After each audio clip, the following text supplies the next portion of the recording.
Hey guys, स्वागत है आप सभी का आप ही के अपने यूट्यूब चैनल टेक वर्ल्ड पर। तो आज की वीडियो में हम बात करने वाले हैं क्लास 11th आईपी के चैप्टर नंबर 8 जो कि है इंट्रोडक्शन टू डेटाबेस या फिर आप कह सकते हो कॉन्सेप्ट ऑफ डेटाबेस।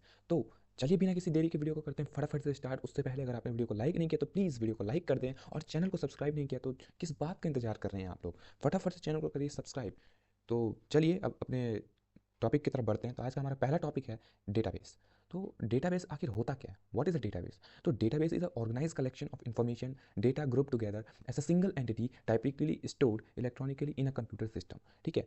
तो डेटाबेस क्या है? एक ऑर्गेनाइज कलेक्शन है, ऑर्गेनाइज वे है, ऑर्गेनाइज कलेक्शन है इंफॉर्मेशन और डेटा का, जिसको हम क्या करते हैं, एक सिंगल एंटिटी में स्टोर करते हैं। ठीक है।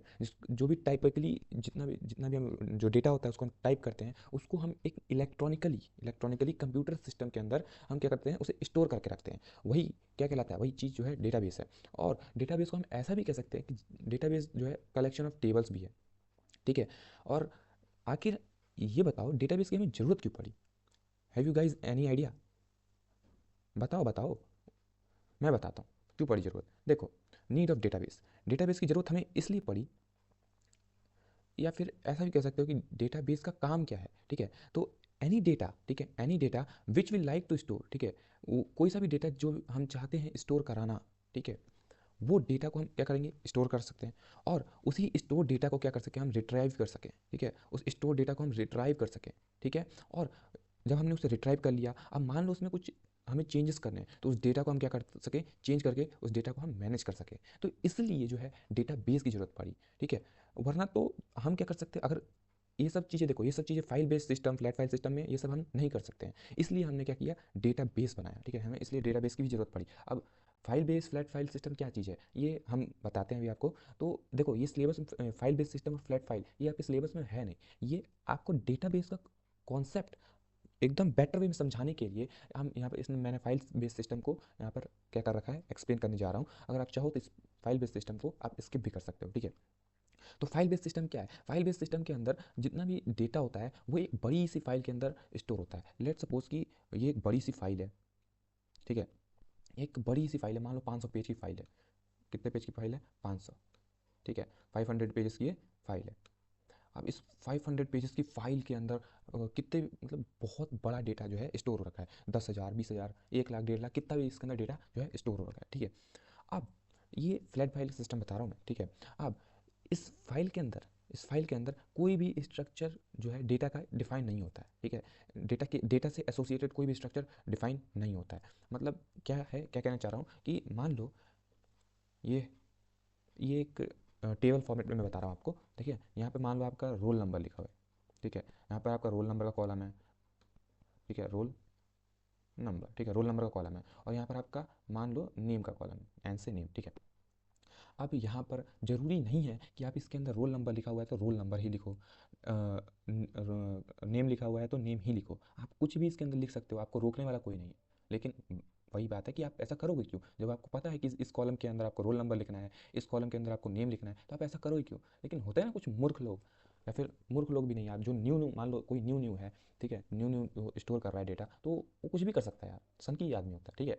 तो मान लो यहाँ पर इस नेम के अंदर उसने क्या कर दिया, रोल नंबर एंटर कर दिया। और इस रोल नंबर के अंदर उसने क्या कर दिया, कोई नेम ऐड कर दिया। ठीक है। तो यहाँ पर रोकने वाला कोई नहीं है। अब कोई दूसरा बंदा आएगा, वो कहेगा अरे ये डेटा क्या डेटा है यार, रोल नंबर के अंदर नेम लिखा हुआ है, नेम के अंदर रोल नंबर लिखा हुआ है, मतलब क्या ही चल रहा है यहाँ पर। ठीक है। तो वही है कि यहाँ पर जो डेटा का जो स्ट्रक्चर है वो एसोसिएट नहीं होता है कि मतलब इसके अंदर क्या लिखना है, इसके अंदर क्या लिखना है। ठीक है। अब इसके अंदर जो है कॉमन डेटा जो है, common data may be repeated a number of times. ठीक है। अब 500 पेज की फाइल है भाई। ठीक है। एक ही डेटा कितनी बार भी एंटर कर सकते हैं, मतलब क्या पता बाय मिस्टेकन 2 बार, 3 बार, 4 बार, 5 बार, कितनी बार भी एंटर कर हो चुका होता है। ठीक है। जैसे मान लो जैसे कि, ठीक है, जैसे कि मान लो ये तो अभी 500 पेज की है, यहाँ पे मैंने 2 ही पेज लिए हैं इसके, एक और ये दो। तो मान लो फर्स्ट पेज में रोल नंबर 1 से लेकर के 100 बच्चों के रिकॉर्ड इसके अंदर ऐड हो रखे हैं। अब मान लो यहाँ पर कहीं 50 तो हो गई, है ना, यहाँ पर कहीं 50 तो हो गई। अब मान लो 50 पर एक बच्चे का रिकॉर्ड है। ठीक है। अब वो तो इस पेज में, इस फर्स्ट वाली पेज में जो है वो तो चढ़ा हुआ ही है। अब क्या पता बाय मिस्टेकन ये सेम बच्चे का रिकॉर्ड इस सेकंड पेज में भी चढ़ा दिया हो, या फिर सेकंड पेज के अलावा भी 500 में से 2 पेज हटाओगे तो 478 पेज, 498 पेज बचे ना। क्या पता उनमें अब कितनी बार चढ़ा हुआ हो सकता है, ठीक है। तो वही है कि कॉमन डेटा कितनी बार भी इसमें रिपीट हो सकता है, लेकिन डेटाबेस में ऐसा नहीं है। कॉमन डेटा कितनी बार भी रिपीट नहीं होता है, ठीक है। जैसे कि यहाँ पर देख लो कि देखो जैसे ये है, यहाँ पर एग्जांपल के लिए मैंने दे रखा है, देखो 2545 अमन 7 मार्च एक करके कुछ डेटा है, दोनों सेम टू सेम है। तो हो सकता है कि एक बार ये पूरा का पूरा डेटा, जैसा कि मैंने आपको बताया, इस 50 के जो 50 जो नंबर है, एसआर नंबर मान लो या रोल नंबर, जो भी आप मानना चाहो मान सकते हो, यहाँ पर स्टोर हो रखा है, ठीक है। और वही एक बार अगेन ये वाला सेम डेटा, ये सेम डेटा क्या हो सकता है कि सेकंड पेज में कहीं ना कहीं एंटर हो, बाय मिस्टेकन होता है ना, अरे दो दो बार कभी कभी लिख देते हैं ना। तो वही है इसमें कि क्या कॉमन डेटा कई बार रिपीट हो जाता है। अब डेटाबेस हम कर रहे हैं, ठीक है। तो अब कुछ डेटाबेस के नेम भी तो होंगे, नेम ऑफ सम डेटाबेस। तो डेटाबेस के कौन कौन से नेम है? डेटाबेस का बहुत सारे जो हैं, बहुत सारे डेटाबेस हैं। पहला है ओरेकल का डेटाबेस है, ठीक है। DB2 डेटाबेस है। सीक्वल सर्वर जो कि माइक्रोसॉफ्ट का है, वो भी एक डेटाबेस है। माई सीक्वल जो कि हमारे क्लास 11th में है, ये भी एक डेटाबेस है। और बहुत सारे डेटाबेस हैं। अब हम तब से डेटाबेस डेटाबेस कर रहे हैं। अब एक RDBMS भी होता है। अब RDBMS क्या होता है? RDBMS होता है relation data base management system. अब ये क्या भला है भाई? ये भी एक तरह का डेटाबेस का ही एडवांस वर्जन, ठीक है। डेटाबेस ही है लेकिन ये एडवांस वर्जन है, ठीक है। यहाँ पर मैंने लिखा भी है कि एडवांस वर्जन ऑफ डेटाबेस। इसके अंदर क्या होता है कि अ टाइप ऑफ डेटाबेस, एक टाइप है डेटाबेस का which data store in tabular format.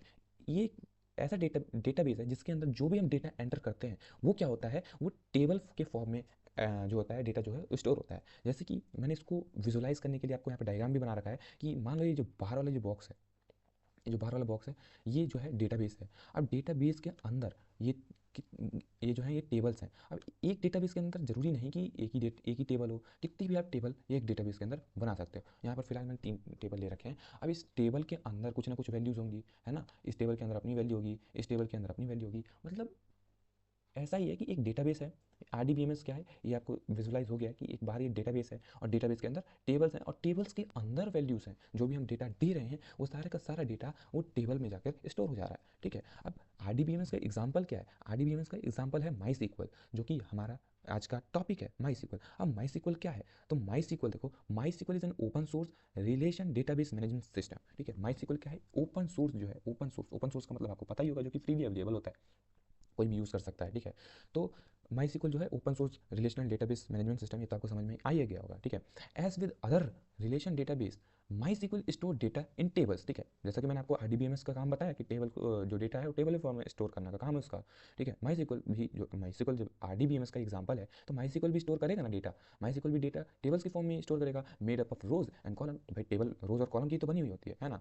अब और क्या कह सकते हो माई सीक्वल को, कि माई सीक्वल जो है एक स्ट्रक्चर क्वेरी लैंग्वेज है। इसको मैंने हाईलाइट कर रखा है, इंपॉर्टेंट है, ठीक है। और एग्जाम में एक क्वेश्चन बहुत पूछा जाता है कि व्हाट इज माई सीक्वल। तो आप ये पूरे पॉइंट, ये इतना अगर आप लिख दोगे ना, ये मुश्किल से 2 से 3 नंबर के उसमें क्वेश्चन पूछा जाता है व्हाट इज माई सीक्वल। और ये आपका 11th में भी पूछा जाएगा, 12th में भी पूछा जाएगा, ठीक है। तो अगर आप इतना सा आंसर लिख देते हो, ये दोनों पॉइंट लिख देते हो, तो आपको पूरे पूरे नंबर मिल जाएंगे, ठीक है। तो यहाँ पर मैंने जो हाईलाइट कर रखे पॉइंट ये मेन है, इनको लिखना जरूर, ठीक है। तो इस माई सीक्वल क्या है? एक स्ट्रक्चर क्वेरी लैंग्वेज भी कह सकते हो आप, जिसका बेसिकली इसका मतलब क्या हुआ कि स्ट्रक्चर क्वेरी लैंग्वेज का बेसिकली क्या मतलब हुआ है कि ये एक लैंग्वेज है जो कि डेटाबेस के द्वारा यूज़ किया जाता है, ठीक है, जो कि डेटाबेस यूज़ करता है, ठीक है। अब भाई RDBMS DBMS मतलब डिफरेंस क्या है? What is the difference between RDBMS and DBMS, ठीक है। तो यही है हमारे इस वीडियो का लास्ट टॉपिक कि डिफरेंस क्या हो गया RDBMS और DBMS में। दोनों ही डेटाबेस हैं, क्या डिफरेंस है? तो जैसा कि मैंने बताया कि RDBMS के अंदर जो डेटा स्टोर होता है वो टेबुलर फॉर्मेट में होता है और DBMS के अंदर डेटा जो होता है स्टोर होता है फाइल फॉर्मेट के अंदर होता है। पहला डिफरेंस क्लियर हो गया, ठीक है। दूसरा डिफरेंस क्या है कि data store in tabular format are link together, ठीक है। ये जो डेटा होता है स्टोर होता है जो टेबुलर फॉर्मेट के अंदर, वो क्या होते हैं, एक दूसरे से लिंक होते हैं। अब वो कहोगे कैसे, तो वो आपको आगे पता चलेगा जब आप प्राइमरी की फॉरेन की मतलब डिफरेंट टाइप ऑफ की के बारे में पढ़ोगे। तो यहाँ पर एक होता है प्राइमरी की, ठीक है, ठीक है। तो यहाँ पर अब आगे बढ़ते हैं, सपोर्ट डिस्ट्रीब्यूटिव डेटा। अच्छा पहले वो पॉइंट क्लियर कर दूँ आपको कि टेबल लिंक टुगेदर, ठीक है। अब आपने प्राइमरी की पढ़ाई होगा, ठीक है। मतलब पढ़ा क्या होगा यार, पढ़ोगे, आगे पढ़ोगे, वो भी मैं आपको पढ़ाऊंगा, चिंता मत करो, लेकिन वो नेक्स्ट वीडियो में पढ़ाऊंगा, ठीक है।